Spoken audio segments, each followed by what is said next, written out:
চট্টগ্রামের লোহাগাড়ায় বাস মাইক্রোবাসের সংঘর্ষে নিহত 10 জনের মধ্যে 3 জনই একই পরিবারের।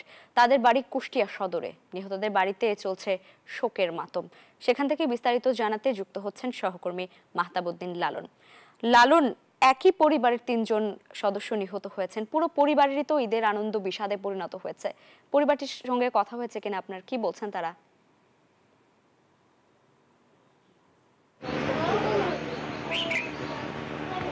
লাইবা, আমি পরিবারটির সাথে কথা বলেছি, যদিও আসলে তারা কথা বলার মতো অবস্থাতে নেই, কারণ এই পরিবারের যিনি উপার্জনক্ষম একমাত্র ব্যক্তি তিনিও কিন্তু আসলে এই সড়ক দুর্ঘটনায় কিন্তু মর্মান্তিকভাবে নিহত হয়েছেন।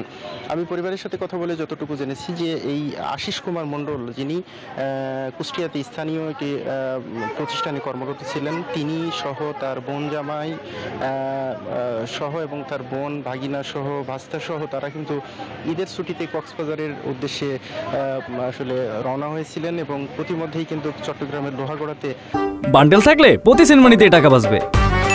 বিকাশ সেনমানি বান্ডেল কিনে জিতুন প্রতি লেনদেনে। তারা কিন্তু এই দুর্ঘটনার শিকার হন। এই দুর্ঘটনায় কিন্তু এই দিলীপ কুমার মণ্ডল, তার স্ত্রী সাধনা বিশ্বাস এবং তাদের যে সাধনার যিনি ভাই অর্থাৎ আশিস কুমার মণ্ডল, তারা কিন্তু আসলে নিহত হয়েছেন।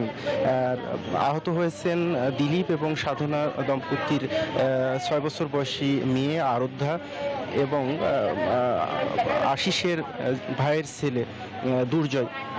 তারা কিন্তু চট্টগ্রাম মেডিকেল কলেজ হাসপাতালে চিকিৎসাধীন, তাদের চিকিৎসা চলছে। আমি পরিবারটির সাথে কথা বলে যতটুকু জেনেছি যে তারা বলছেন যে আসলে একটি দুর্ঘটনায় কিন্তু আসলে পুরো পরিবারটি কিন্তু তাদের শেষ হয়ে গেছে। তাদের পরিবারের উপার্জনক্ষম একমাত্র ব্যক্তি তিনি কিন্তু আসলে এই দুর্ঘটনায় নিহত হয়েছেন। ফলে পরিবারটি দু চোখে কিন্তু এখন আসলে হতাশা এবং দুর্দশাকর অবস্থা।